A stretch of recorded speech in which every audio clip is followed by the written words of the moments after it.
Saya memiliki 3 hotel kecil, hanya bintang 3, di kota kecil seperti Cepu, di Puncak, dan kota Subang. Beberapa waktu yang lalu, di mana dalam kesempatan rapat tahunan, saya berkumpul dengan para GM hotel tersebut. Sebuah kebiasaan saya ketika diskusi bebas adalah bertanya, beri saya million dollar question. Million dollar question adalah pertanyaan yang bernilai jutaan dolar. Kalau bisa kita jawab, di setiap bisnis pasti ada yang namanya kendala, atau constraint, atau pain point, bukan? Nah, apa itu pain point? Saya bahas sekilas. Pain point adalah masalah yang kalau kita selesaikan akan mendapatkan nilai juta dolar. Dan untuk menyelesaikan pain point tersebut adalah dengan menemukan jawaban. Jadi bulat kan? Kita bahas pain point di sesi lain. Sekarang tentang million dollar question di dunia hospitality yang akan saya lontarkan kepada para GM tersebut. Ketiganya rupanya punya masalah tersebut sudah di bawah sadar karena mereka bertiga dengan cepat menjawab pertanyaan saya tersebut. Mengalir spontan. Artinya memang sudah ada di bawah sadar mereka lama akan pertanyaan tersebut. Salah satu GM berkata, rasanya yang paling penting adalah bagaimana menjual kamar yang kosong di hari sepi. Kan kita semua tahu kalau hari Jumat, Sabtu, Minggu atau hari libur nasional, hotel tanpa promosi 60-80% bisa terjual penuh. Tapi kalau hari Senin sampai Kamis, sering hanya 20% saja kamar laku dan 80% kosong. Jadi apalagi lokasi kita agak dalam atau agak jauh dari keramaian, udah susah jualan yang 80% kamar tadi. Oke, saya mengangguk dan berkata, ada lagi yang lain? Kemudian satu orang GM melanjutkan perkataannya. Saya ingin ada alat atau aplikasi yang bisa menunjukkan dalam radius 2 km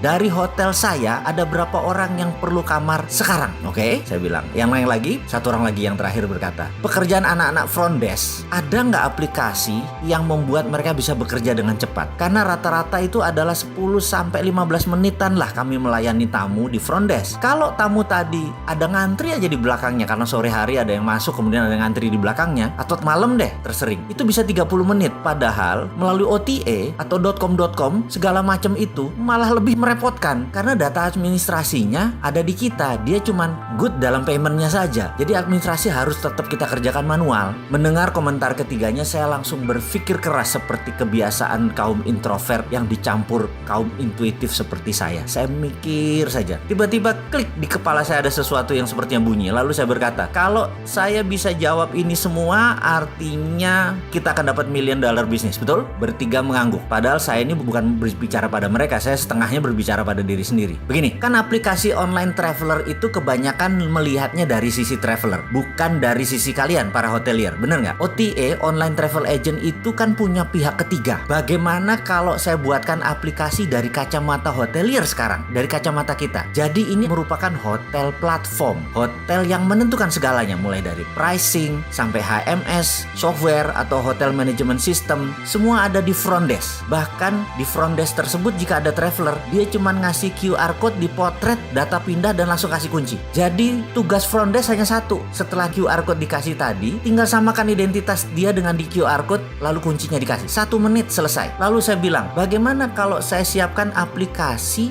di mana kalau traveler cari kamar, nggak usah jauh-jauh hari nyari kamar. Pada saat dia lagi butuh kamar, dia tinggal pencet aplikasinya on di aplikasinya, maka secara otomatis aplikasi itu akan menyebar ke seluruh hotel yang terdekat dalam jarak 2 atau 3 km. Dan semua hotel yang mendapatkan info dari traveler tadi yang sedang cari kamar, hotel lah yang ngebid atau yang menawarkan ke traveler tersebut. Mau nggak 200.000 saya jemput? Mau nggak 200.000 nggak pakai breakfast? Karena kebanyakan kan mereka butuh kamarnya cuma semalam. Karena kita mencari orang-orang yang memang perlu kamar saat ini. Logikanya adalah sama persis ketika kita cari makan melalui GoFood. Anda pencet menu, lalu tersebarlah informasi tadi kepada supir ojek. Lalu para supir ojek itu duluan ngebid ngambil order tersebut. Ini juga sama. Hotel duluan ngebid ke kita. Dengan demikian traveler akan mendapatkan harga terbaik, terdekat, termurah, tercepat. Kamar kosong malam langsung terisi. Traveler dapat harga murah karena masuknya bisa sore dan malam hari, nggak usah 24 jam. Dimana dulu late traveler itu ditembak sama hotel. Jadi sekarang late traveler dapat murah. Kita pun bisa mendapatkan kamar cepat karena saat ini anak-anak muda itu kaum milenial tuh price savvy namanya. Kamarnya maunya 200 ribuan, nginepnya nggak mau mahal tapi HP-nya 15 juta plus bawa kamera lagi. Dengan demikian nginep jadi murah, jadi cepat, dan merubah kebiasaan orang